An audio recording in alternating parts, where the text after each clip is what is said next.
माघ पूर्णिमा के दिन कौन सा उपाय करें? कब करें दान और क्या करें दान? कैसे करें स्नान? क्या क्या करना है पूर्णिमा के दिन जिससे हो आपको कई गुना लाभ? सारी बातें जानेंगे हम इस वीडियो में। तो जय Siya Ram, welcome back to my channel. Hindu धर्म में पूर्णिमा तिथि का बहुत ही ज़्यादा महत्व होता है। इस दिन विशेष रूप से स्नान दान की महत्वता अधिक बढ़ जाती है। तो माघ मास 2025 में पूर्णिमा कब है? पौराणिक मान्यताओं के अनुसार इस दिन स्वयं देवता पृथ्वी पर मनुष्य के रूप में प्रयागराज संगम में स्नान दान करने आते हैं। ऐसी मान्यता मानी जाती है। इस दिन माँ लक्ष्मी, भगवान विष्णु और चंद्रमा की पूजा करना सुख समृद्धि दायक होता है। पूर्णिमा तिथि के दिन चंद्रमा जी की पूजा करना विशेष विधान माना गया है। भगवान सत्यनारायण की कथा व पवित्र नदियों में दीप दान करने का इस दिन विशेष फल प्राप्त होता है।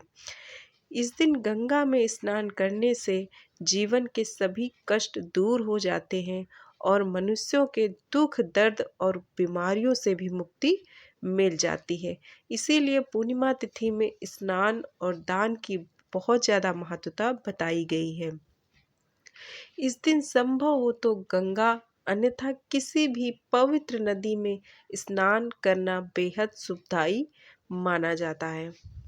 कुछ कार्य ऐसे हैं जो पूर्णिमा तिथि में विशेष कर रूप आपको पुण्य और फलदायी होते हैं। पीपल के वृक्ष में माता लक्ष्मी का आगमन होता है, इसीलिए पूर्णिमा तिथि में पीपल के वृक्ष को जल अर्पित करना, दीपदान करना, पूजा करना विशेष तौर पर माना गया है। तो साल 2025 में पूर्णिमा तिथि प्रारंभ होगी। माघ मास की जो पूर्णिमा तिथि है वो प्रारंभ होगी 11 फरवरी को 6:55 शाम के, और वहीं पर पूर्णिमा तिथि का समापन होगा 12 फरवरी की शाम 7:22 पर।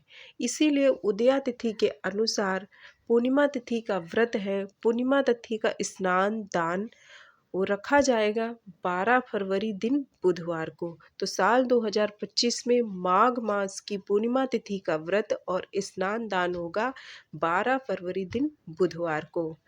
चलिए अब जान लेते हैं कि इस दिन आपको क्या क्या करना चाहिए, यानी पूर्णिमा तिथि की पूजा विधि क्या है।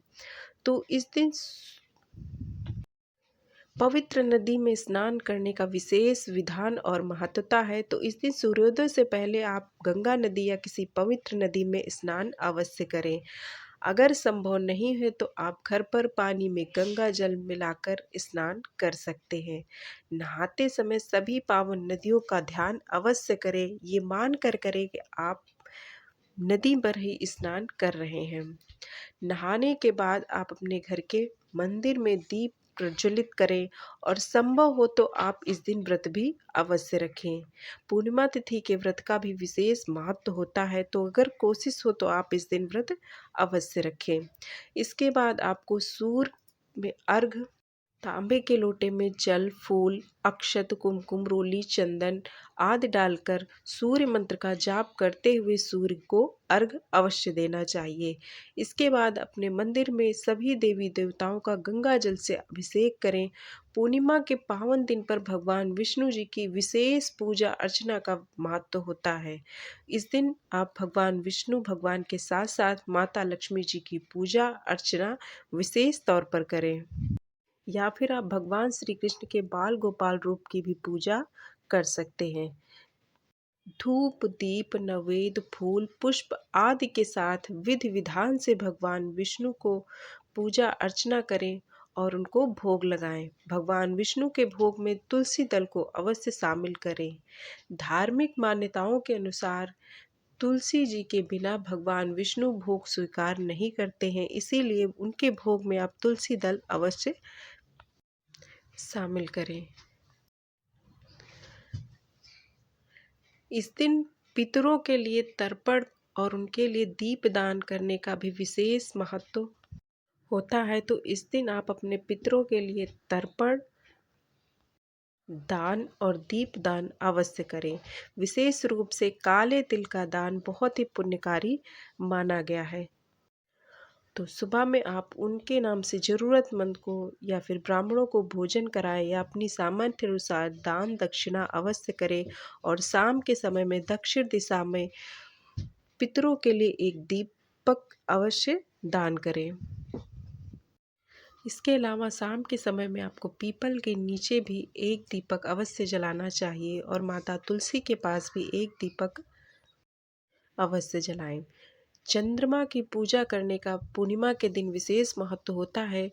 तो माघ मास की जो पूर्णिमा के दिन चंद्रोदय का समय है वो होगा 6:01 पर। तो चंद्रोदय होने पर एक लोटे में आप गंगा जल डालकर साथ में जल, कच्चा दूध, सफ़ेद फूल और अक्षर डालकर चंद्रमा को अर्घ अवश्य दें। ऐसी मान्यता है कि चंद्रमा को अर्घ देने से दोषों से, रोगों से मुक्ति मिलती है, क्योंकि चंद्रमा को औषधि का देवता माना गया है।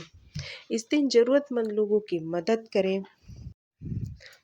तो पूर्णिमा की तिथि के दिन आप स्नान, दान, पितरों के लिए तर्पण, दीपदान, पीपल की पूजा, जरूरतमंद की सहायता, दान दक्षिणा और चंद्रमा की पूजा, ये सारे कार्य आपको अवश्य करने चाहिए।